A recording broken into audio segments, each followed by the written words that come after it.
Hey, Paul. Hey, Bill. Boy, I was afraid, I was running my own Zoom meeting here but you finally showed up, so we- we've got, We got two, you and me, we've huh? got two. Yep, and I don't think I told you I was going to attend. It's kind of snuck up on me. Right. Yeah. Well, you're here and I'm here and we're recording. So How you been? pretty good, pretty good. That was a nice get together last week or the week before. When was it now? Yeah, it Uh, was a while ago. So, yeah, there's so much stuff going on. I can't keep yeah. up with it. Let's see here. I just want to fool around with my screen here for a second. You know, it's usually when somebody has started the meeting before I get there, I get an email notice that they've logged on. So I didn't get that this time. And I You beat know, you. Zoom is very strange. They seem to change things without really telling you. Do you do a lot of Zooming with other stuff, or Um, Not a lot, and not so much now that things have eased up on COVID a little bit. Um, I'm on our local library board, and hi, Pete. Hi, Paul. And we used Zoom for several months. The and that was a little bit different from the way we work here. That we actually, I don't remember now whether we saw anybody. No, we didn't. The library director ran the meeting, and she presented, whatever we were dealing with on the agenda as we moved from item to item. And we didn't look at anybody.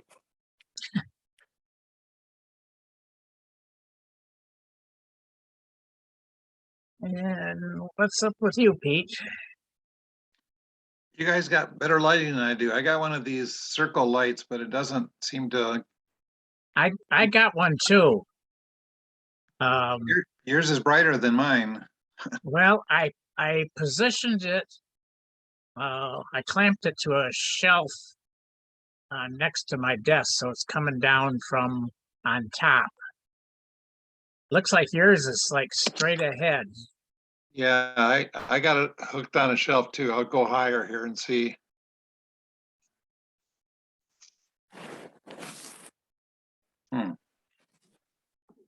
Well, maybe it's good you don't see me real clear.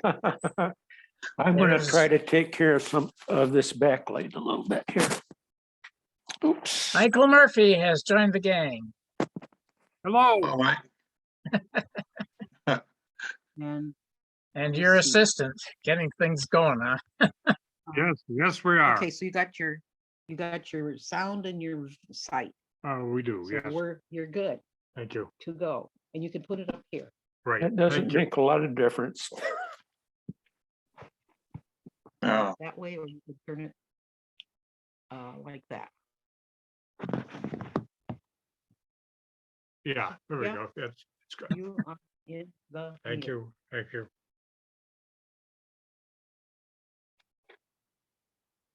Tom Dalton is coming in. There he is.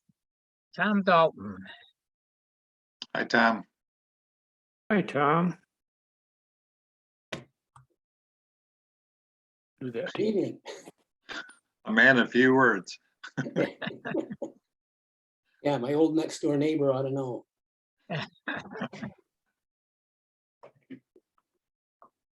Were you and Pete, were you actually neighbors or? Yeah, about what, 20 feet apart, 30 feet apart?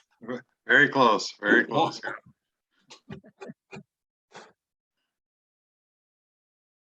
My daughter broke her leg on his swing set, I think.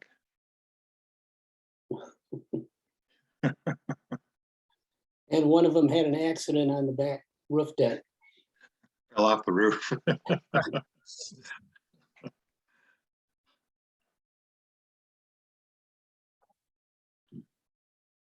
Hey, Tom, I'm just following up on the message that I sent you last week. Have you, or I think it was last week. I sent a message to Tom just asking whether he had the capability of doing some more. Well, actually, I was interested in getting a drone up in the air around the seminary grounds, but another. You were able to send me a few pictures. Have you seen or have you heard anything about construction of the housing on the seminary grounds? Yeah, when I was there and I was talking to Diane Johnson, the manager, she said that she had just gotten a few days before I was there, I think, a notice from the city that the city was having some kind of a meeting. And I didn't know anything about it and I hadn't seen anything. There was a group of people that were not in favor of the housing development going in, but they lived a little further south on Union. They lived probably about 3 blocks south of the former seminary. And they had at one time, I think it's last fall when all this was starting to be made known, had a group of people together that were not in favor of it. They went down to a city planning session, I think, to let their opinions be known. And that was the last I heard until the day I went and took those 4 pictures, that there was supposed to be a meeting, but Diane did not have the paperwork. She couldn't remember exactly what day it was. And I haven't been able to get a hold of the people that had done the original organizing of the neighborhood to find out what was going on and saying that they weren't in favor of what was going on and what the plan was. In fact, getting rid of all the trees and replacing them with houses all the way around the south, like south perimeter and the east perimeter. So it'd be the south side of the former seminary grounds and the east side of the former seminary grounds. Do you know Paul Greenwald? I No, think that's his name. He's in the alumni group. yeah, that's vaguely familiar. I think he's on the planning commission or something like that. Oh, okay. Because he would send messages every now and then about what was Yeah. going on, but I just haven't heard anything in the last. And our construction season is well underway now. I'm just Yeah. kind of curious about what. Can you contact him and ask him if he's just? Yeah, Okay. I'll do that. Maybe Okay. he's up on something. Okay. So anyway, I just have this literally pie in the sky idea of somehow getting somebody who has access to a drone to get up in the air and take some really cool shots or videos of the grounds as they are right now and kind of fly around the buildings and keep an eye on that construction spot there in the background.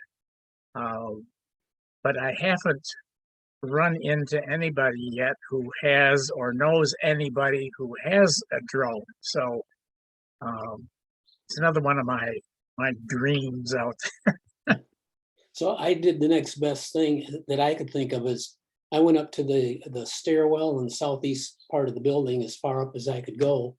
And I took some shots out the window of at least looking south and then looking down on the former convent, the former St. Henry, from as far up as I could get in the stairwell, which was basically to the top of it. So I don't know if those are going to get posted on the website or not, but there's something. Yeah, I'd like to get a handful more of shots. One of my earlier parts of that message was whether you could get a panoramic view from the front, just kind of stretching over from St. Henry's and all the way around to like, I think the flagpole might be as far to the west as you could get, but I think when I was there last October, I brought my camera along, and unfortunately it's starting to rain. It was really cold, so I wasn't able to really get much in there. But anyway, that was another thought that I had. Or so anyway, maybe they can. I'll scout around and see if there's any. There's a drone photo group in Detroit. Maybe they have know of some people in the Grand Rapids area. Put in touch with. I certainly want to touch bases with Samaritas to make sure it meets with their, at least if they're aware of what we're going to do. I didn't think of having anything other than some just general aerials of the buildings and things like that. So anybody else have any ideas or contacts or? I wonder if it's legal to drone someone's private residence above their airspace and Maybe we could spy on find an them. attorney and have an attorney Yeah. find out for us. I wonder if there's any ace attorneys around that are knowledgeable in criminal stuff, especially. The word ace is the important word there. And willing to do some pro bono work for us, come down and bail us out of jail. It's interesting. We have several, well, Tom Budzinski is an attorney, right? I think Seems so. like there was another attorney in our alumni group somewhere. Well, Paul Greenwald is a lawyer. Oh, okay. Yeah.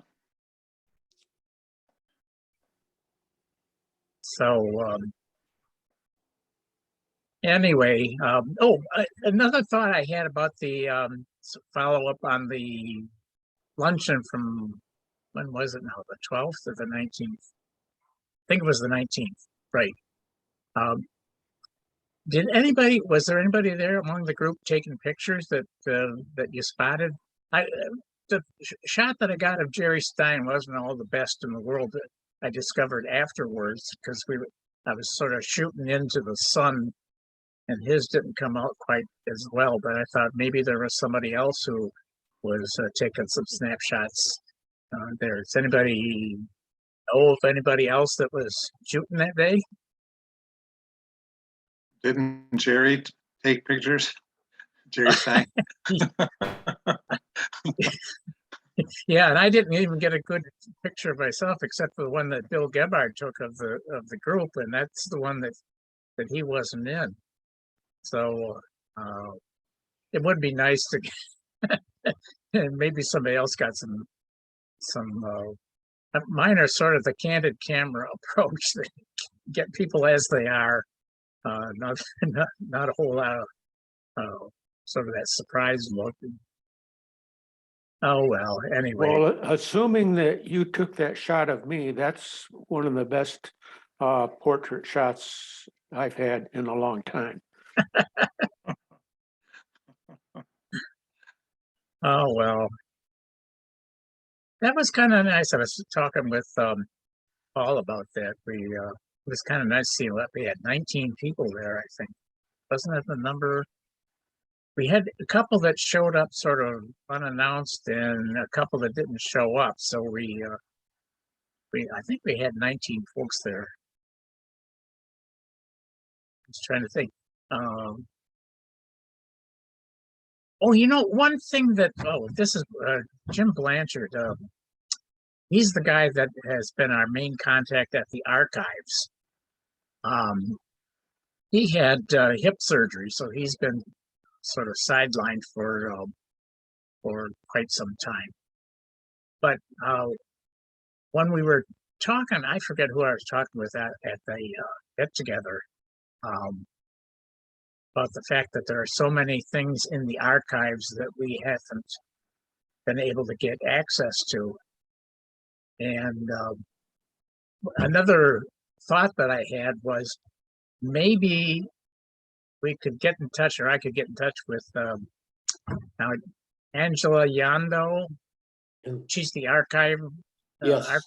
Yeah, and see about whether we could get several of us to meet there someday and spend a couple hours there, just kind of going through all these boxes that she says are there, and just, if nothing else, just labeling the boxes about what's inside.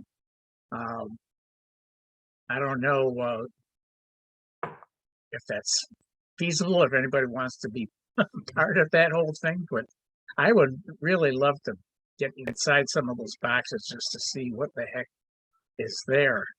The last time I had that, I was looking for back issues of the Recorder, and she said that she knows there's at least a box in there with a lot of back issues. And Norb Bufka had said that when he was working on his book, that there were all recorders were all there in a box. But Angela said, well, there's lots of boxes there. Apparently they have no idea what's inside them. So I don't know, I guess kind of throw it out to people to see, especially if you're in the Grand Rapids area, or get over there relatively easily. If you, maybe not this summer, maybe you put it off or whatever we might want to do it in the future. But and again, I don't really know how organized all this stuff is. I got the impression that from, I think I had a conversation or an email back when Denny Morrow was in charge of stuff, and he had sort of rescued a lot of stuff that from the third floor lockers in the main building. That's where they had stuffed a lot of the old records. But what became of them after they were taken over to the diocesan center is still to be discovered. But anyway, that was just a thought that I had. Might be a sort of an interesting adventure. Anybody have any thoughts or ideas, or?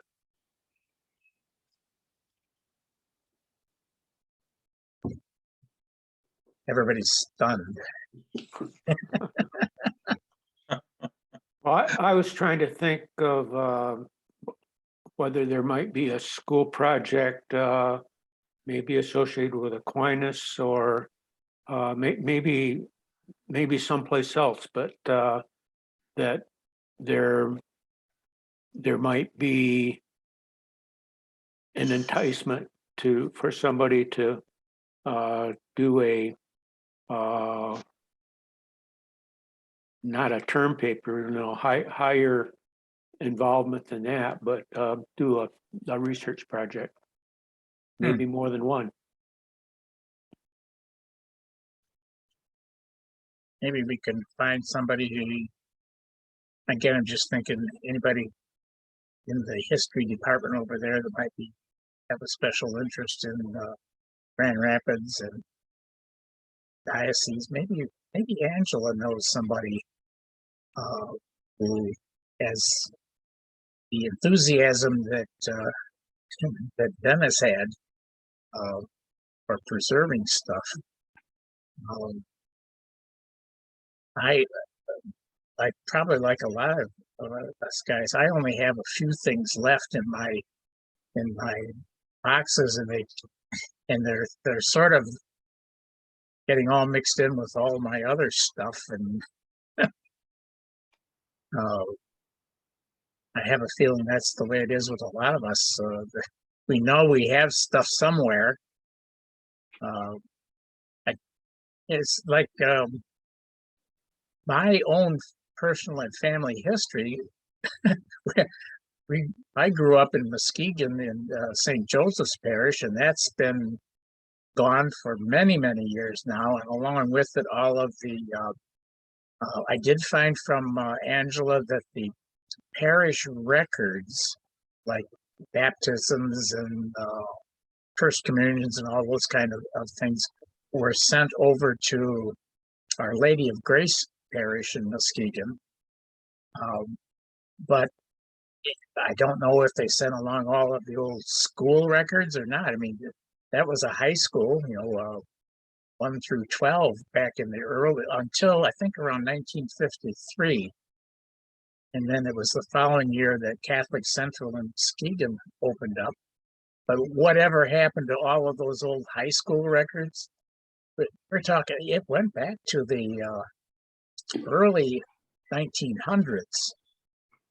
Because I was able to find some old photos of one of the streets right there that showed the church and the convent and the school, and it was a really old car in there. It looked like it might have been in the 20s or the 30s.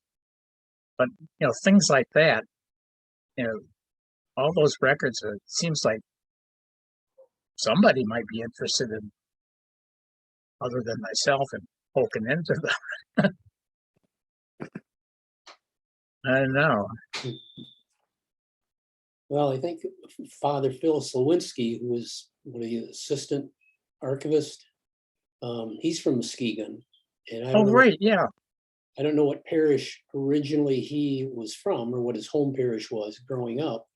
But now I can't think of the parish just north of Muskegon, not too far, as I recall. But I know he had a house kind of across the street from Muskegon Catholic Central. Oh, I don't, and I'm going to make an assumption that he still has it, but I'm not positive. But he's got a strong Muskegon connection, so he might. oh, yeah, have that's a some good answers. idea. And he is officially the archivist for the Yeah, diocese. assistant archivist. Oh, who is Angela the archivist, or? Yes, yeah. If you Oh. look on the diocesan website, she is the archivist, and Father Phil Slawinski is assistant archivist. It's interesting to think that there's like one or maybe two people that have the keys to the whole history of the diocese. Oh, man. Oh, the other thing that may be off the top of my head, I keep thinking, I want to share with somebody, and maybe Angela is the one, or there's others, that all of the information that allows, the passcodes and the addresses and for the website that I put together over the last, my God, that was since 2018, I think. But anyway, if anything were to happen to me, at least somebody should be able to have access to it. I don't know. You guys have any ideas on who else might be interested in the technology side of our history? Or shall I just appoint somebody? Actually, just having a couple of people with the access codes would be handy, just so that at least a couple of people know how to do it, even if they, or how to access the information, even if they aren't able to do it themselves, so that you don't end up with a situation like Dennis, who knew where everything was. And so We can't go to the website, and let's say you die tomorrow, we can't still access the website with all the stuff on it? yes, you can access it, but in order to upload information and upload and create new pages, things like that, Oh. requires a password in order to do it. One of the things I was going to let especially Angela know is that there was a lot of photos that Jim Blanchard copied from the archives and are up there. At least that she knows what's up there and could, I mean, she has those things, hard copies of it somewhere, but at least knowing that they exist digitally is important, I would think. And I was going to put together sort of a guide to the website so that people who want to find out what's there, I was going to put together a little guide or I forget. Sometimes they call it a website map or something like that. But the software that we're using doesn't allow that without having to pay additional money. So I was going to put together sort of a how-to guide where you find different stuff in there. Like a lot of the history pictures, there's a section called Seminary History. And that's where a lot of the old photos goes. And I've got all of the updates that I've published over the last few years. Those are all up there on the site. All of the class photos from as far back as we could find them, and there's still a few years that are missing. Things like that. Oh, I know, yeah, and with the work that Jim Blanchard did with the recorders, and I think, Tom, you might have sent me an old issue, a couple issues of the recorders. And so some of the issues of the recorders that relate to the years that, like, from 66 backwards, that some of the old timers have kept are on the web. And there was that one issue of the recorder. Wasn't called, it was the yearbook, a yearbook that Angela had that I scanned that for 1978, I think it was. But beyond that, at least so that viewers would know what's there, and I guess by addition, like what's not there. Everything that I've gotten from people, I've tried to put it up there. And so just what's up there is up there. I thought it would be helpful for everybody to just have a better idea of what's around there in case they want to poke in and take a look at times. So anybody got any hot topics to discuss, even amongst the few of us?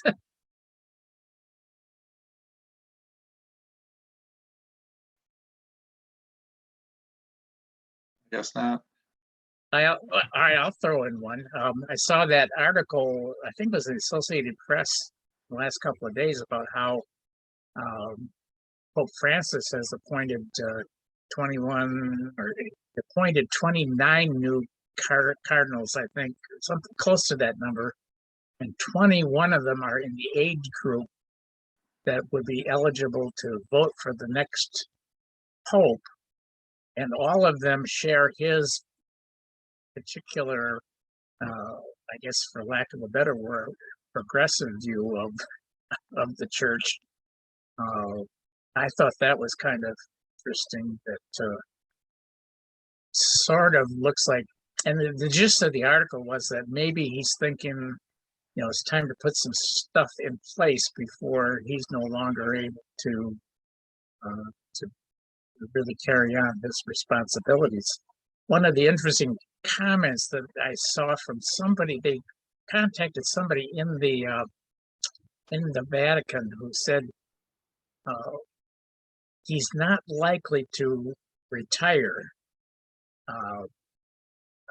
Doesn't want to have two former popes, literally, as this person said, kind of floating around out there. So he may just kind of stick it out to the end. But I guess when you look at some of his health issues, that might be sooner rather than later. Oh, no,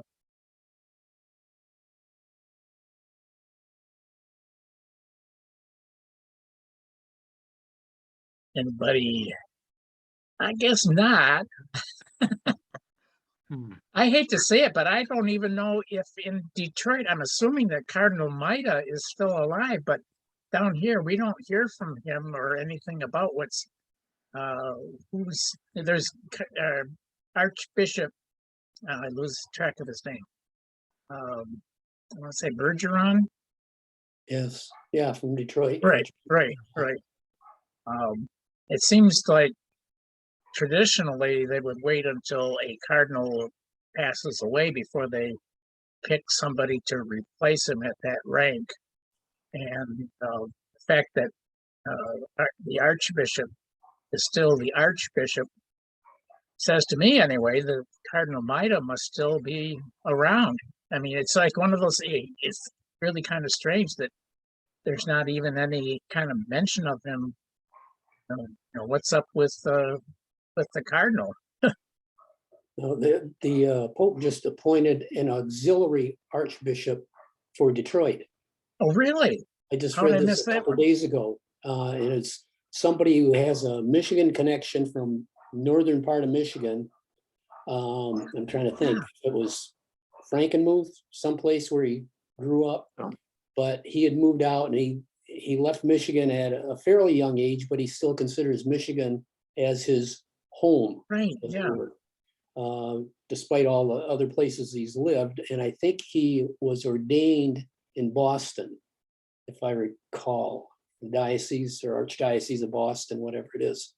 And he was recommended by somebody early in his career for a diplomatic corps. And so that's what he's done for most of his ordained life, has been in the diplomatic corps. So he's been to a lot of different foreign countries, but now he is in Detroit. So I would guess there's something on the Archdiocese of Detroit website that has more on that. Who was Cardinal Maida? Was he the former Archbishop of Detroit? Yes. Right. Yeah. But he's fairly old, I believe. I guess I don't know. Like I said, he's been sort of absent from scene and maybe just not able to get around it these days. And he was influential in getting Pope John Paul II to visit Detroit and Michigan back. That had to have been 20 years ago or more. Does anybody remember that? I think it may be in the 90s, sometime in the 90s. 30, talking 30 years now. Yeah, I can't remember. I remember going to Pontiac in Pontiac Silverdome. Right, It right. was loaded with people and priests and the Pope. Right. And they visited Hamtramck, I think. That's the Polish community that's sort of to the north or sort of surrounded by Detroit. Big, obviously because of his Polish ancestry, it was a really historic visit. So, Well, looking at Wikipedia, his term ended in January of 2009, so he has been retired since then. And Vigneron took over, what was his successor? do you have his age in there in that Wikipedia? Well, looking for it. Born in 1930, so he's 92. Oh my gosh. I used to think that was really old. I used to think 75 and 76 was old. Shut your mouth. Used to be, Those art and faculty at the seminary, we used to think they were old.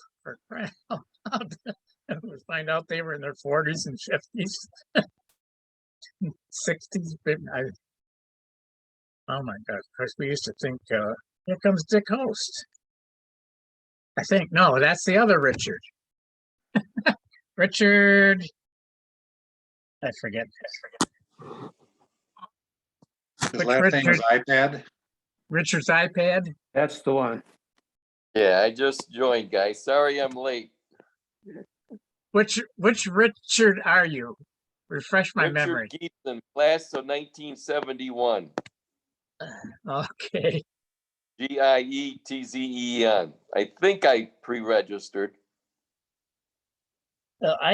Haven't gotten a whole lot of stuff, but Comcast is terrible. I can't say anything, not a whole lot good about them. And my email gets screwed all over the place. The messages get stuffed inside of other messages. So you might have sent it, but I don't recall seeing it. So we were just kind of Okay, chatting well, I around. apologize to you. Whereabouts are you from? I mean, where do you live? Grand Rapids, Michigan, west side. Oh, Where okay. St. Joe's used to be about. I'm on the Oh. other side of town, but Oh, okay. I saw something about, was it St. James Church Yes. in yeah, Grand I'm going to Rapids? the last mass there tomorrow. Bishop, Koviak is going to say the last mass there. It's really sad. I was there, graduated in 67. And when I was in third grade, we had 2 third grades of 54 students each. And there must have been nearly 800 students in that school one year. I believe more kids have graduated from that parish than any other parish in the diocese. And it's really sad to see it close. And the church that was built, I don't know if you read the history about it, but the people actually built it themselves, and they got the stone from underneath the swamp that had been there. Oh And my that's gosh. what they used to build the church with, and they built it for $35,000. Ah, It's over 100 years old. I saw the picture of the building. That Yeah. oh my gosh. Is Now it my being sold? Is the church being sold to somebody else? Do you know? That's what they're planning on. I don't know how you sell a church, but I imagine what it is, you sell the property and they destroy the church and build something else on it. But someone told me they already sold the classrooms where the school was for condos. And I wasn't up on, I don't know how I missed it, but now where yeah, I I'm was trying hoping to, to see some of my classmates tomorrow. It's at 11 o'clock. I got a rough idea of where it was located, but I can't. Bridge Street on the west side. Let me think of where I could mark it with. There used to be a Majestic Theater across the street, I believe, about a block down. The West Side Public Library. It's right next door to that. And I don't know if you know where that is. Bottom of Bridge Street Hill, about a half mile east. Roughly, I got it. Maybe a mile. Yeah. On the north side of the street. Are you a member of a But, parish now, Richard? No, I'm not. Holy Spirit Parish. I studied for priesthood for 12 years, and I did my internship unordained at Holy Spirit Parish because I really loved family life growing up, and I wasn't sure if the Lord might be calling me to family life. Being the youngest man on staff, they had me work with youth group, and they had a delightful young lady in charge of the youth group, and I fell in love with her, and we got married 3 years later. A Roslaniak, Monsignor gosh. Leo's niece. Oh my gosh. And we just had our first grandson, and I'm really excited about it, but I want one more because I think I owe the Lord one for the priesthood, and I'd like to see the family name go on. Yeah, I was real close friends to the class ahead of me. Father Page, Father Shangra, but Wayne Wheeler was in my class, Rock Badgerol, Charlie So Hall. were you ordained? No, I went in my internship unordained, as you know, usually go in ordained as a deacon. And I was under Father Tony Vinovich, who taught me in St. Joe's Seminary. But 12 years, you think you would have been right there at ordination after 12 years? Yeah, you would think. You would think. Wow. You know, my faith is stronger than ever, though. And I just can't spend enough time with the Lord in prayer and scripture. And, but I just was at a different point in my life back then and got a nice, strong family and appreciate that too. I don't know if you realize it, but there's looks like a body part in front of your camera. Yeah. Oh, I had my Oh. hand in front of the Whoa. camera. I'm sorry. I've been having a little bit of memory issues, so I do silly things like that, I guess. Yeah, they say it isn't serious memory stuff, but when it's your memory, it's serious. I walked to church the other day, came out of church, and I could not remember where I parked my car. 20 seconds later, I thought, oh yeah, I gave it to my daughter to drive to Detroit.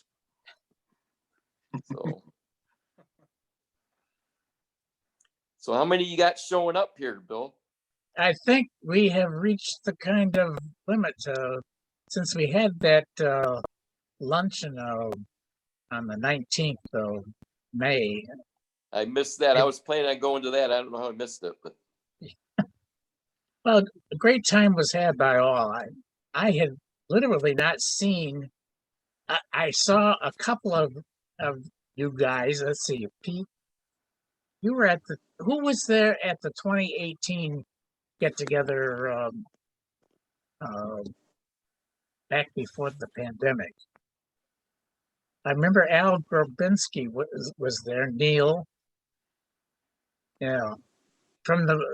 I got a group of guys from the Muskegon area to got some photos. I was so busy that day taking pictures that I didn't get a chance really to meet up with many of the guys. So with the exception of just sort of brief passings, I hadn't seen any of you guys in 50, well, this would be 56 years right now. I just looked at my diploma earlier wow. today, June 3rd, 1966. So that would be 40, 66, and 34 to year 2000, 34 and 22. 56 years. Wow. And let's see. My class is having a Zoom session tomorrow. About, I think, 4 o'clock. I got to look it up with my memory. How many of And you guys Tom- made it to our 25th or something that we had at the seminary? Yeah, that was our 25th high school. Yeah. So that would have been 1989. Does that sound, is my math in there right? Somewhere in right. there. Yeah, I remember seeing a lot of pieces there. I can't exactly recall who all I remember meeting there. What about the others from our class? Were you there at the 1989 get together? I was there. So was I. I don't remember.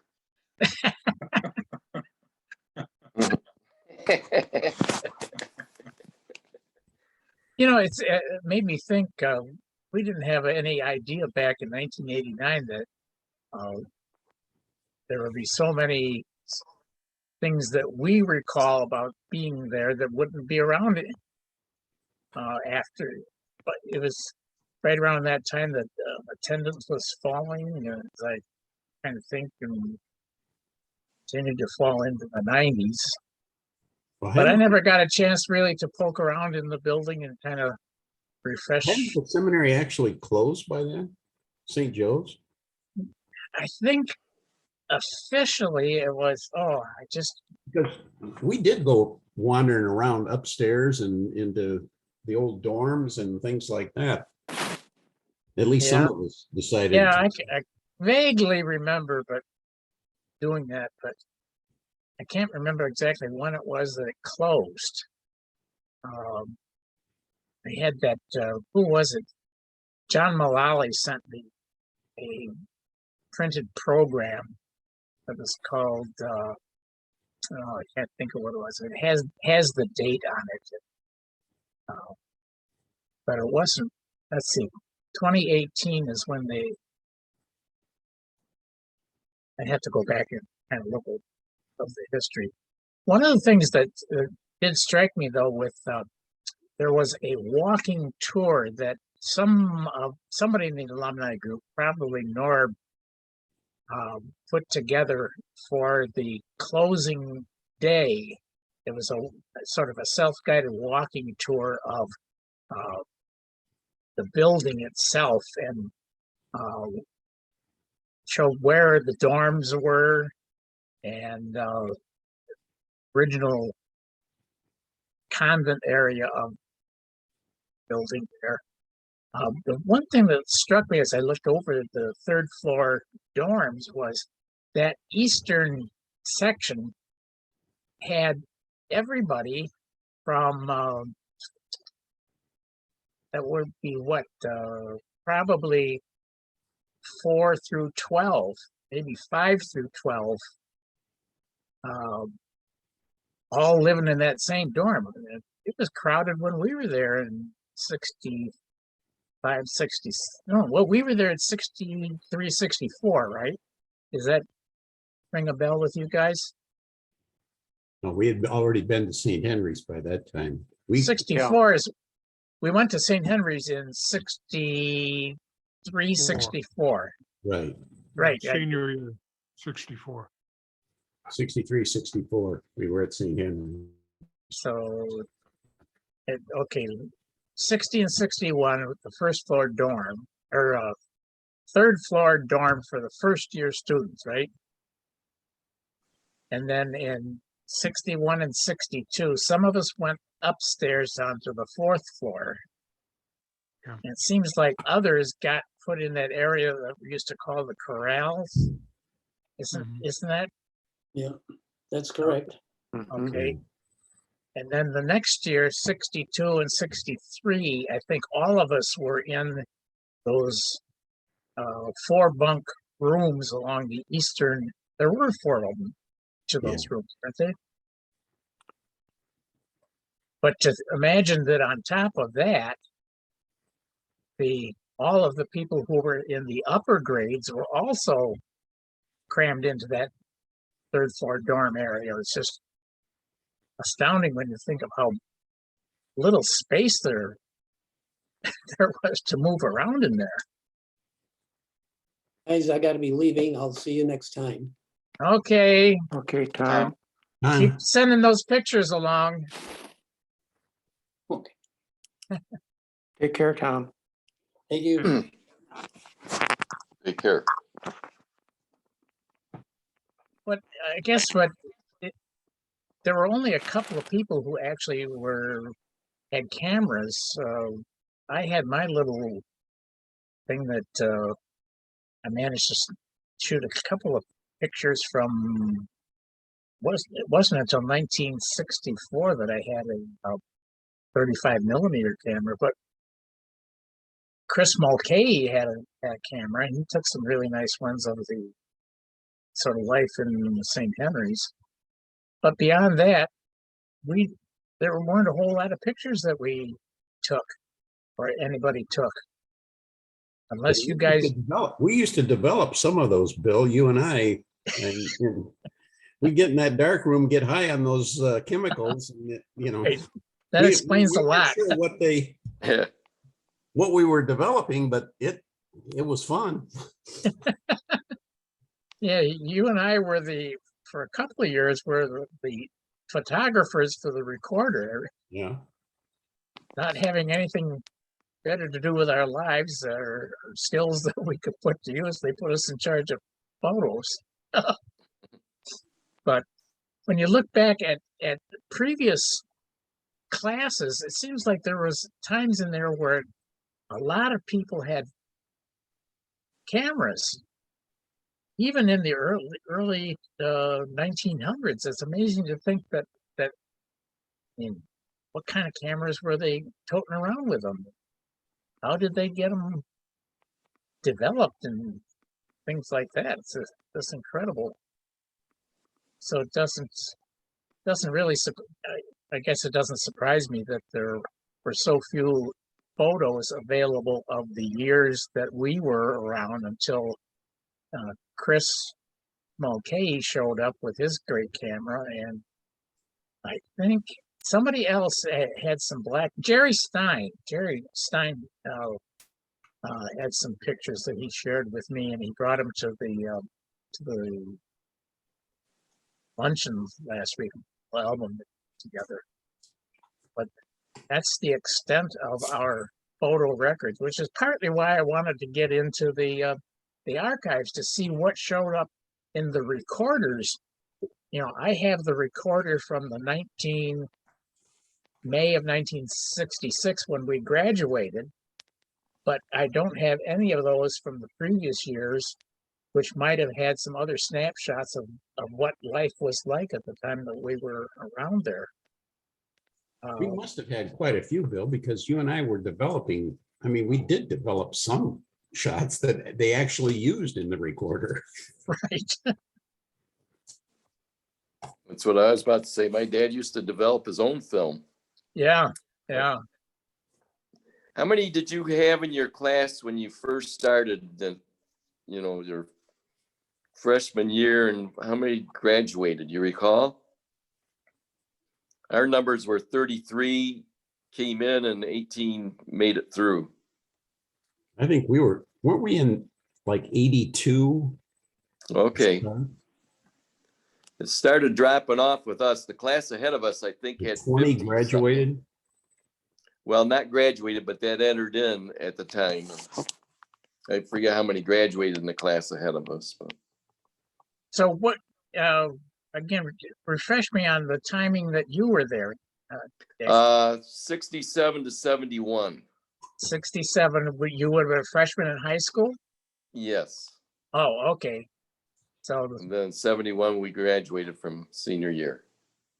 oh, okay. 71. Then we went to Aquinas Christopher House for 2 years. And, okay, so 71, you graduated from high school at the seminary. right. Okay, all right. Now that brought up another kind of question that I was wondering, and you would be a good person to throw this at. When you graduated, was your diploma in English or in Latin? I've been telling you I'm having memory problems. I probably got it here somewhere, but I couldn't tell you. I think there was a little bit of both on it, to be perfectly honest with you. I can't really picture it in my mind. I'd like to kind of poke around in those archives to see when they stopped issuing diplomas at the 6th level, when the last one was in Latin, or whether when they stopped issuing them in Latin. By that time, everybody was over at Christopher House. I don't know. There was that big gap in there. Yeah. We didn't get a diploma after 6 years, did we? 6 years, We yeah. did. I Right. think we got it in 6 years. We didn't get one And really in high And school. that was in Latin, I do believe. Oh, I thought we got just high school. We passed through the front office by the front door. Yeah. And then you went Yeah. into your Closet, year yeah, of we college. In Room high closet school, to, get our the seminary had some connection with Catholic University or something, and we kind of got their diplomas, if that's what you call them, through them. Huh. Yeah, and Oh, I kinda yeah, remember that on the back and of the Monsignor was seat. giving them at the door. Yeah. I think they were officially the accrediting body. I think you're right, Bill. There's That's correct. somebody who I think it was maybe I can't remember who was involved with the accrediting process of schools around the diocese. North American something or other, wasn't it? Yeah, well, at any rate, that ours, as I recall it, Catholic University was the accrediting body for our diplomas. And somebody in the group had suggested that part of the reason for the some of the big changes that were taking place in our sixth year was the lack of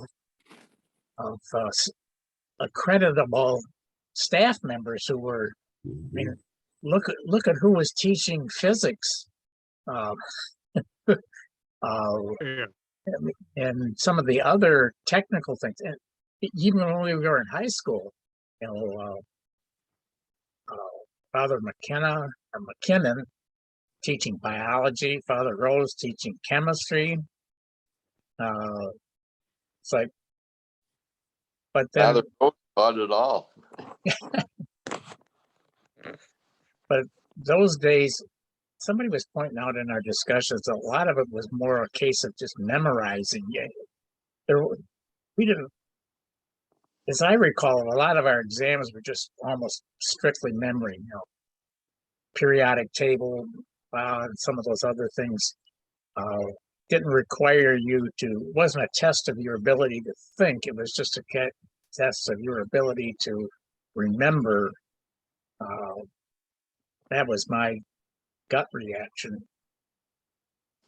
But In truth, we may never actually have graduated from high school. We don't know that for sure. right, it's funny, none of us seems to have had that certificate handy. I couldn't tell you whatever happened to mine. Although, you know, I think when I was talking with Jim Blanchard once, he said that Angela allowed him to take a look at his own personal documents, his file, so he could see all of the records in there and whatever else was. That it came up during the discussion of the famous psychological exams. That I think he was able to see his own records. So apparently there's a file on each of us in there somewhere that probably would indicate that we did in fact graduate from high school. Might be some kind of record on that. I still have around here somewhere a copy of one of my high school, what do they call them, grade reports, or Okay. I don't know. They were sent home and we were supposed to get our parents to sign them and send them back, but it must have been the end of the school year and mine were never sent back. So I still have that. But I'd love to see what's in my own records. Maybe I don't want to see what's in my records.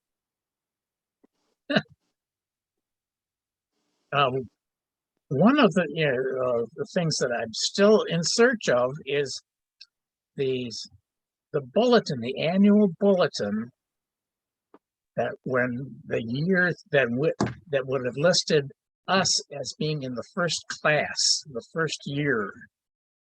So it would have been like, remember how it was like, it was issued in May of each year. And it listed all of the classes, the 6, 5, 4, 3, 2, 1. So whatever the class that would have been for us, 60, what would that, the class of 61. Well, 60, 61 was our first year. right, and that would have been so May of 61 would be would have shown all of the people in our class and all of the people in the classes ahead of us.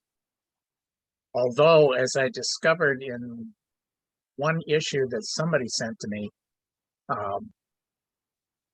even people who were the only people listed in each class were those in May or April of that year.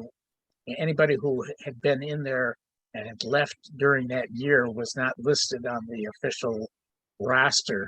Mhm. So, but at least there would be some names that would be familiar to people.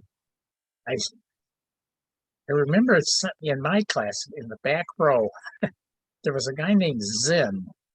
I want to say Bill Zinn or something like that.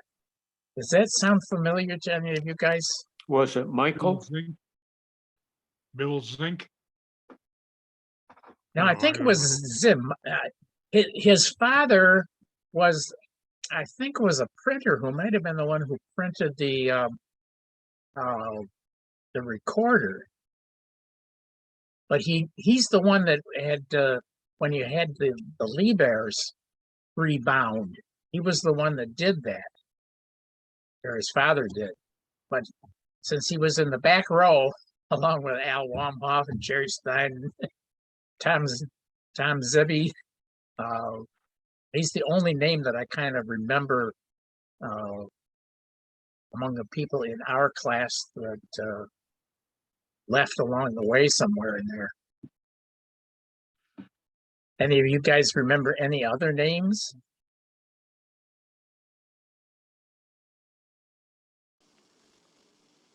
I just doesn't. Well, I shared a bunk with John Beglady Oh, for yeah. Oh, freshman, sophomore. I think we shared the bunk for 3 years. And now that you mention that name, I vaguely recall seeing some photos where he's identified in there. Let's see. Now, who was this? Shangra? What was that name? Oh, Phil Angra. He had an Shangra. older brother named Carl. Yeah. Was he in? Angra. Yeah. Yeah. Was he in our Phil class? Shanger was a year ahead of me, and he had an older brother Carl. Okay. I think he might have been. I believe.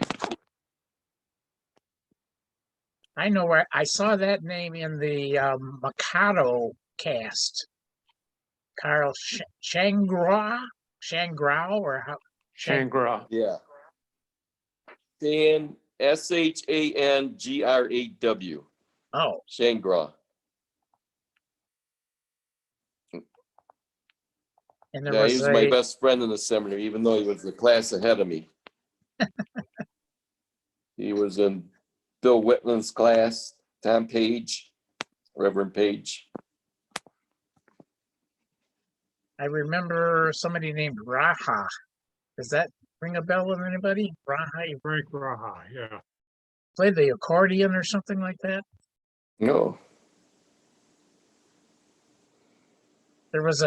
I know where it was. There was a picture that somebody sent along called The Band. And it had some names in there that, Jim from Muskegon, he ended up in our graduating class. Hanley? Frank? Who was that? Dave Hanley was in our. Dave Hanley. Yeah, he played an instrument, so he was in that picture.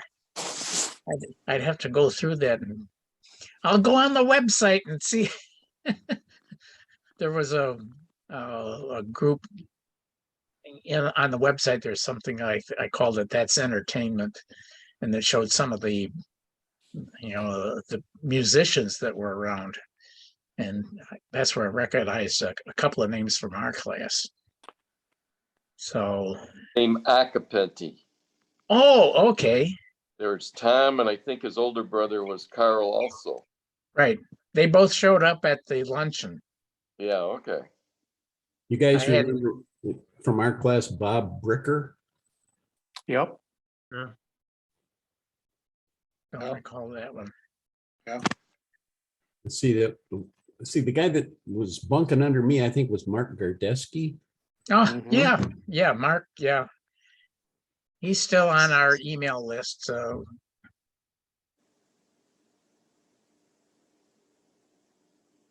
Tom Budzinski, I remember Buds. So it was- These ones with strange names. We had a Larry Shibish a year ahead of us. His dad owned a popular West Side bar, I think it was, but it was spelled Prizzy Biz. Pronounced Shibish. You mean he's the priest now? You talk at St. Anthony? Larry or- isn't, but his other brother is, and is that Mark, or I'm trying to think of what Shibish's first name is, the one that's a priest. Yeah, I think it is Mark, yeah.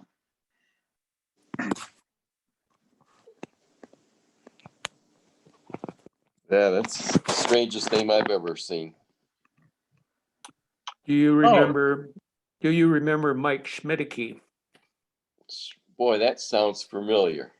I went to school with a Schmidtke in 8th grade. If she was a girl, though, but Might have been a sister. could have been.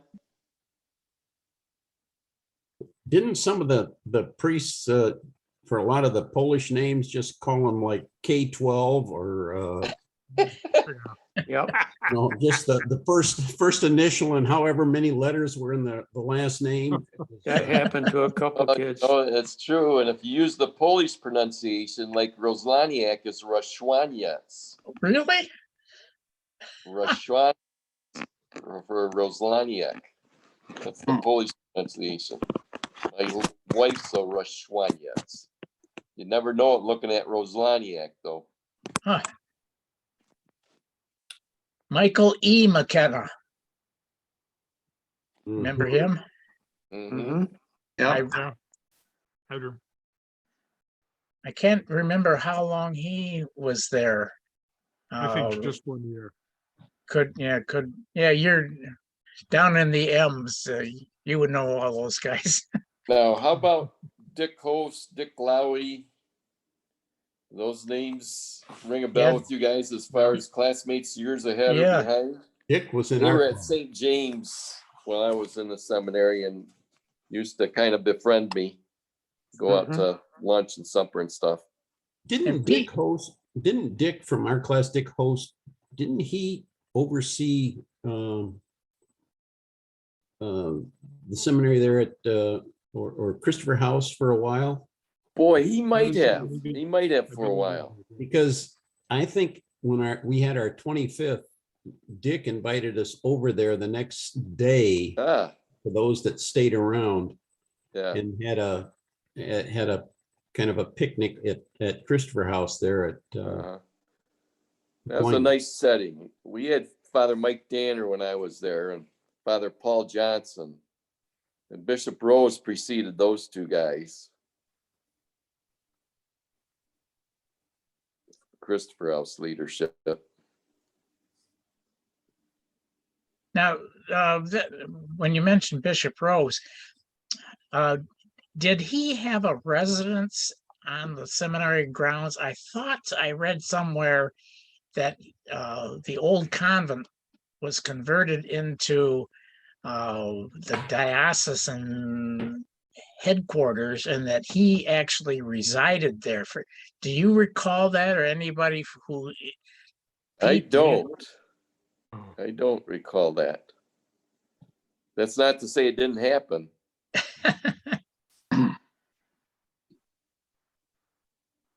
I was trying to think of some other.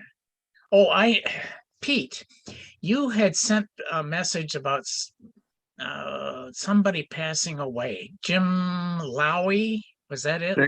Dick Lowry, Dick Lowy. Dick. right. Yeah, Father Dick Lowy passed away. When did that occur? Boy, do you know when April, Father Dick maybe? Lowy passed away? This year. Couple Yeah, months just a ago, couple- my wife says. Like I Okay. said, my memory's been gone. Yeah, See, Dick Yeah, where Lowry, was the funeral? Oh, the funeral was in Muskegon. I Uh-huh. didn't make it. I Right. had something going on. Felt bad about that one. Jim Blanchard made it though. Mhm. See, I went to school in Martin Public Schools, Martin Rural Agricultural School, actually, before I came to the seminary. And Dick Lowy had an uncle who taught science and coached at Martin when I was there. And I don't know what the nature of the injury was. Whether it was a war injury, but he had one arm. Oh, And he was a pretty ruthless coach. So and Dick was about 3 or 4 years ahead of us. okay. I only remembered the name because of, I think he originally lived in Muskegon. Does that sound familiar or? That's probably why he was buried there, because maybe in his retirement he resided there. Mhm. That's where his family was. They never talked much about themselves when I used to go out with them. It was all about me for some reason to Uh-huh. urge me along. Used to play racquetball with them. Mm-hmm. Well, Dick Lowy was stationed in Holland for a while. And I don't know whether my younger sister, whether he may have also been stationed at St. John Vianney in Grand Rapids.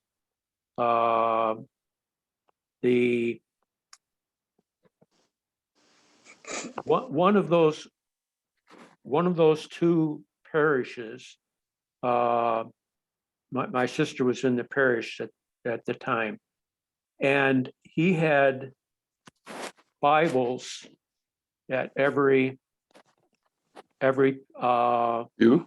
pew for everyone, and he expected people to use them during the readings because he thought that was where the church was going, and he wanted people to be ready for it. Kind of ahead of his time. That's where the church is going, and Mm-hmm. should have gone sooner. And Yep. have you guys read through the Bible in your lifetimes? If you haven't, there's a good podcast and it's free, and it's the #1 podcast in the nation for Catholics. It's called The Bible in a Year, and there's a Father Mike Schmitz who does a commentary after he reads one Old Testament reading and one New Testament reading and a psalm or a proverb. And he's just excellent. The sessions usually run about 20 to 28 minutes. And I just put my ear pods in and I walk while I'm listening to it. And I like to read along, so I use the Bible too. I'm trying to think of the company behind it that actually pushes it though. And I'm drawing a blank, and I talk about it all the time, so I can't believe I'm forgetting it. But I think if you type up Bible in a Year podcast, it'll give you the site and everything. And it's for free. Download the app and it'll show up in your email every day. It's just very enriching, and it brings the scriptures to life, and very easy to listen to. And he's humorous, he's informative.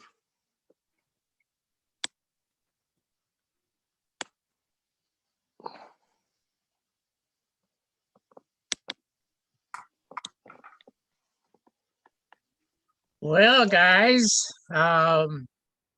let's see. If we hold our next little session in 2 months, that would be sometime. We have to, I never have my calendar here in front of me. So we wouldn't meet in July, so next one would be in August. Whatever that first Monday in August is. Does anybody, August 1. does that work okay for guys?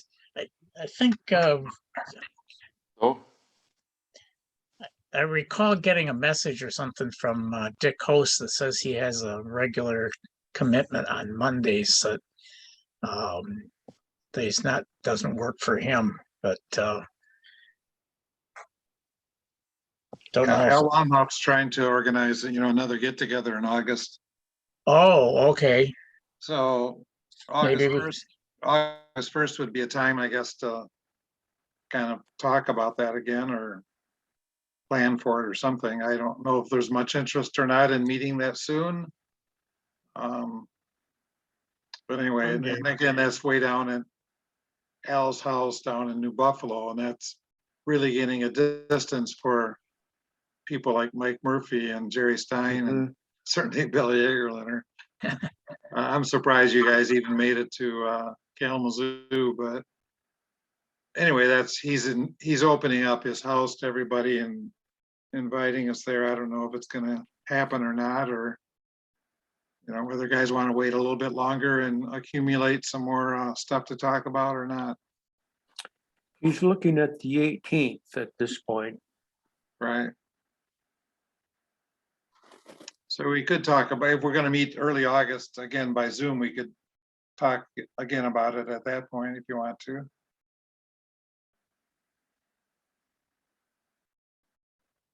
I'm up for just about anything, not doing.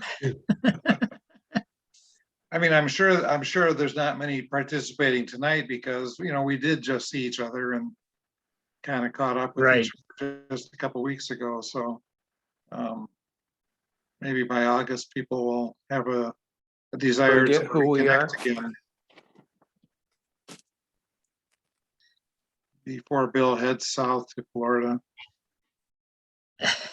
Well, it'll be a while yet. It'll be a while. Whereabouts in Florida do you go? I'm down in the Bradenton, Sarasota area. Oh, yeah. A few years back when I was working at Brighton Hospital, one of my jobs in fundraising and marketing was to keep in touch with former patients. And there was a company that one of their, it was the R.L. Polk Company. I don't know if that rings a bell with anybody. They published all the directories, especially related to the auto industry. Anyway, Ralph Polk, I think was his name. Anyway, he had his office maintain the hospital's mailing list back in the days before everybody had personal computers. And so anyway, I had them print out a list of everybody that was on the alumni. Those are all recovering alcoholics. And we discovered that there were several hundred of them at that point still living in Florida. And so I thought, well, based on where they were, some of the towns, we figured some of them were doing very well. So we went down there on a couple of scouting missions a few times. I stayed, is it Annabelle Island or something like that? What was it? Sanibel. Yeah, right. So I stayed there a couple of times when we were out there kind of beating the territory for possible donors. So, and got over on the other side of the state for some of the people who were sort of a much higher income area along the Atlantic coast. One time we got a group down in, I want to say Naples. Mm-hmm. Yeah, isn't that where they? Yeah, and There's more money there. Oh, yeah. Some of these guys pulled up in their yachts, docked at the, and we were really hoping that some of them would be, it's the old grateful patient uh, syndrome. We were always hoping that some of them would include us in their planned giving. So anyway, I got down there a couple of times and nothing ever came of it, but except that I got away for a few times down there. Back when Florida was a good place to go to. Did the trips fund your efforts? Just about. Yeah. At that time, it's interesting when you look at the managed care wasn't even on the radar at that point. And so care for places like Brighton Hospital were all self-pay, or Blue Cross would just automatically, pay for a stay at the hospital. And so anything, our emphasis during the time that I was down there was on planned giving, trying to get people to remember to keep the hospital in their wills and things like that. It wasn't until, I was there from 83 to 92. It wasn't until late 80s that managed care started coming in, and the actual hospital admissions were falling off like crazy. So we didn't have to worry about actually paying for keeping the doors open in the first few years. So we could sort of put our emphasis on, sustaining things into the future. So that was why we got down to Florida. It was kind of interesting. Learned a lot about life down there. So Sanibel, Annabelle. yeah, that was my experience on the Gulf Coast. So that was kind of limited. Do you have a regular place, a condo or something that you? I'm in a 55 plus community down there. Oh, I got a 2-bedroom, 2-bath place. Are both bedrooms used? No, no. Do you I'm invite company? Always open for company. Always open. for All company. right. well, maybe we ought to think about doing something down there in the cold months up here. I'll And tell we you, it's not bad to have sunshine when you get up in the morning. Boy, it's particularly this winter and fall. Man, it's so dark and gray. Stosh We gotta- goes down there. I'm gonna be leaving here. We can Okay. meet on the first, maybe? All right, it's okay by me if anybody. Okay. Yeah, let's Sounds put it good to down. me. Yeah. Okay. All right. Take care, guys. All Okay, right. you too. Take care, Take Pete. care. Take Have care. a good summer. Yeah. Yep. Bye. Just want to mention that scripture thing again. I just recalled Ascension Press, Bible in a Year. If you look it up and get into it, you will not regret it. I promise you. Just top notch. Okay, great. Well, thanks for the info then. See you later then in August. Have a good one. Okay, Thanks for take care, inviting us. everybody. Take Yeah. care. We'll Yeah, see you guys. God bless You guys be safe. you and your loved ones.